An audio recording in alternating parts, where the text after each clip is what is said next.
பார்த்த பெரியவர்கள் தாய்மார்களே, இந்த பாரதிய ஜனதா கட்சியினுடைய குடும்பம் பெரிதாக இருக்கிறது. இந்த பாரதிய ஜனதா கட்சியை பொறுத்தவரை உங்களுக்கு தெரியாது இல்லைங்க, இந்த கட்சி ஒரு நெருப்பினால் உருவான ஒரு கட்சி.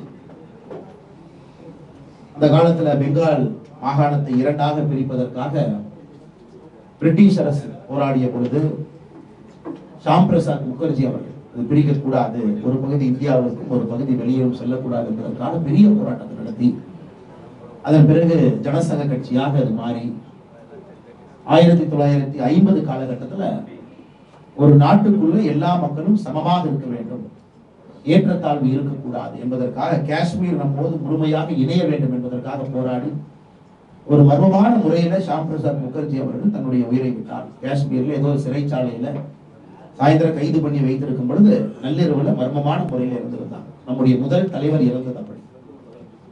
அதன் பிறகு தொடர்ச்சியாக நிறைய மனிதர்களை பலி கொடுத்து நம்முடைய நாட்டினுடைய ஒற்றுமைக்காக, அது பஞ்சாபா இருக்கட்டுங்க, பாரதிய ஜனதா கட்சியினுடைய தலைவர்கள் சொந்தங்கள் ஏகப்பட்ட பேர் இறந்திருக்காங்க. காஷ்மீர் 1989 ஏகப்பட்ட பேர், வடகிழக்கு ஏகப்பட்ட பேர், அது நிறைய பேர் எதற்கு இறந்தாங்கன்னே தெரியாம இருந்திருக்காங்க. இந்த கட்சி உண்மையாலுமே ஒரு ரத்தம் சிந்தி வளர்க்கப்பட்ட ஒரு கட்சி. இன்னைக்கு அதிகாரப்பூர்வமாக உலகத்துல ஜனநாயக கட்சியில மிக அதிகமான உறுப்பினர்கள் இருக்கக்கூடிய ஒரு கட்சி.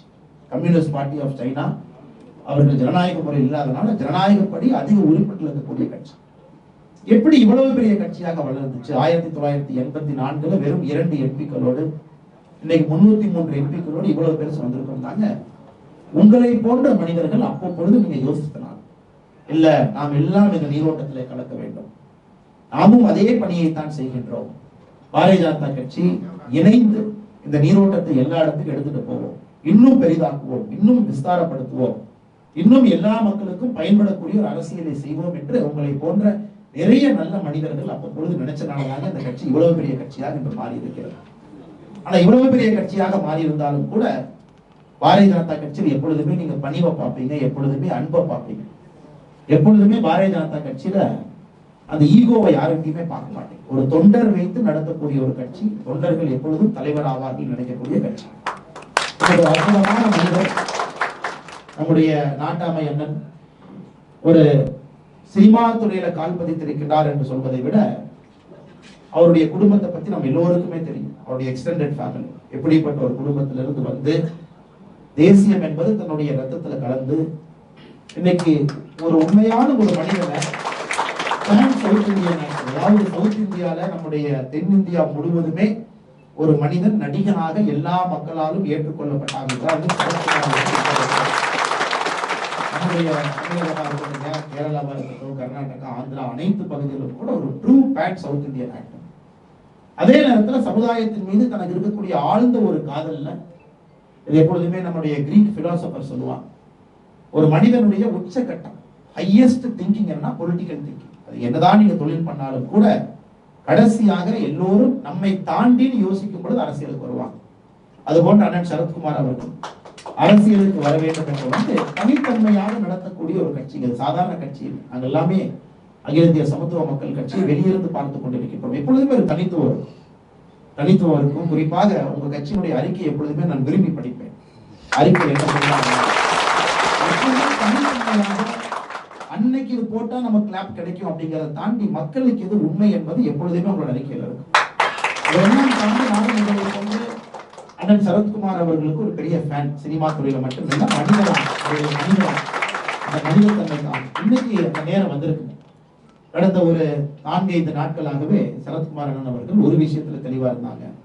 அதாவது மோடி அவர்கள் சரித்திர தேர்தல் திரும்ப இந்தியாவுக்கு இந்த தேர்தல் கிடைக்காது, 2024 நடக்கக்கூடிய தேர்தல் இன்னும் 50 ஆண்டுகள் நாம் பேசுவோம், 3வது முறையாக மோடி 400 சீட்டை தாண்டி மோடி, அதில் நானும் பங்காற்ற வேண்டும், எங்களுடைய கட்சியும் பங்காற்ற வேண்டும்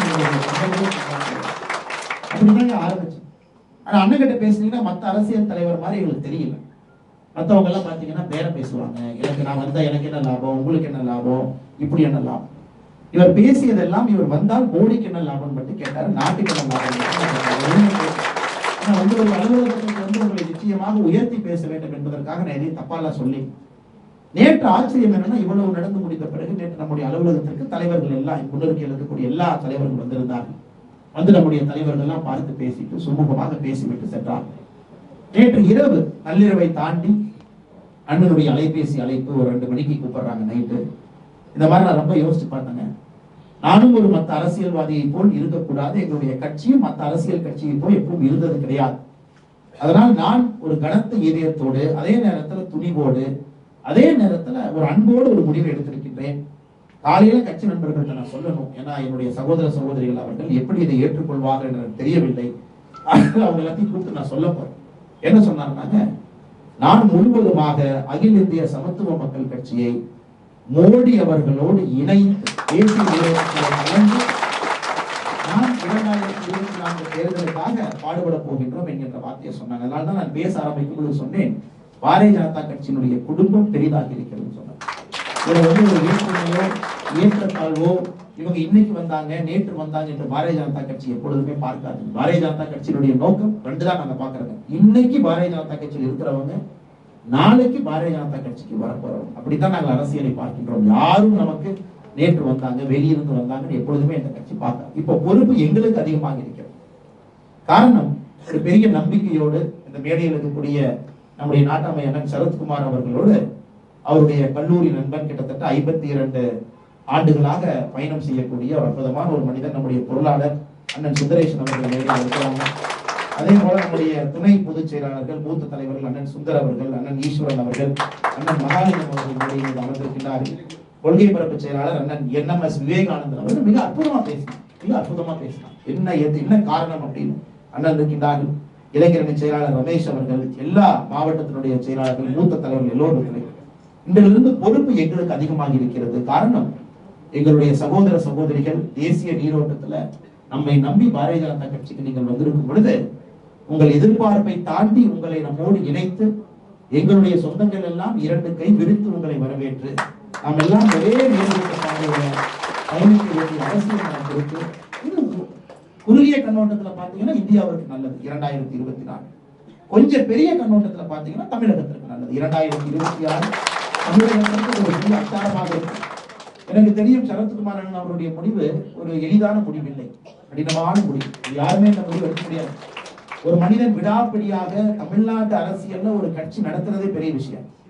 எல்லாம் உங்களுக்கு தெரியும், பண முதலீடு பெரிய மனிதன். அவங்களுக்கு இடையில ஒரு கண்டிப்போடு கண்ணியத்தோடு கொள்கையை விட்டு கொடுக்காமல் உங்களுடைய சொந்த பணத்தை எல்லாம் போட்டு ஒரு கட்சி நடத்தி இவ்வளவு தூரம் நீங்க கொண்டு வந்திருக்கிறது ஒரு மிகப்பெரிய விஷயம். அதனால உங்களுக்கு அண்ணன் சரத்குமார் அவர்கள் இருக்கக்கூடிய எல்லா தொண்டர்களுக்கும் இந்த நேரத்தில் நான் தலை வணங்கி ஒரு பெரிய முடிவை நீங்கள் எடுத்திருக்கின்றீர்கள்.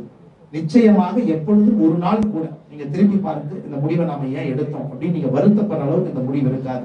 ஒரு நாளும் நீங்க சந்தோஷப்படுற அளவுக்கு இந்த முடிவு எடுத்திருக்கின்றீர்கள்.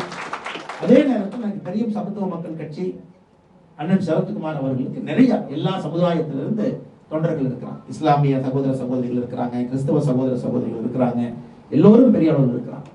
இன்னைக்கு நம்முடைய தலையாய கடமை பாரதிய ஜனதா கட்சி இவர்களுக்கு எதிரி இவர்களுக்கு எதிரின்னு சொல்றதை உடைக்க வேண்டியது நம்முடைய தலையாய கடமை. அது இன்னைக்கு ஒரு பெரிய அளவில் உடைத்திருக்கின்றோம். பாரதிய ஜனதா கட்சி உண்மையாலும் மோடி அவர்கள் யார், உண்மையாலும் இந்த கட்சி என்ன, யாருக்காக நிற்கும்?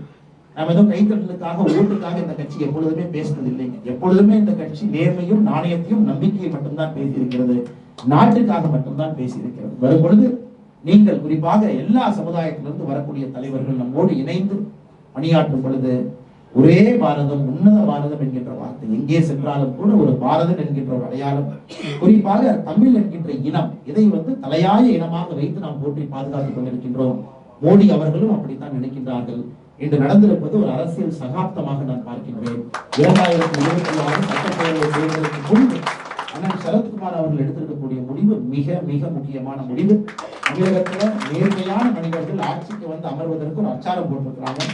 அதே நேரத்தில் உங்கள் அனைவருக்கும் கடைசியாக ஒரு ஒரு வார்த்தையை நான் சொல்ல வேண்டும். நேற்று அண்ணன் ஒரே வார்த்தை என்கிட்ட சொன்னாங்க, அண்ணே எங்க அண்ணன் சரத்குமார் நல்லா பார்த்துக்கிறாங்க.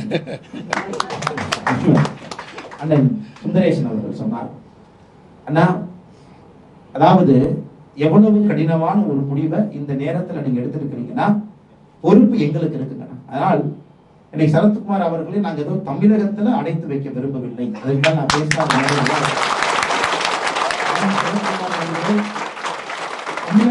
அடைத்து வைக்க பாரதிய ஜனதா கட்சி விரும்பவில்லை. தமிழகத்தில் இருக்காரு நம்ம தமிழன், நம்முடைய பெருமை மிகுந்த தமிழன் நம்மோடு இருந்தாலும் கூட அவர் என்று தேசியத்துக்கு தேவைப்படுகின்றார். பேசுவோம்.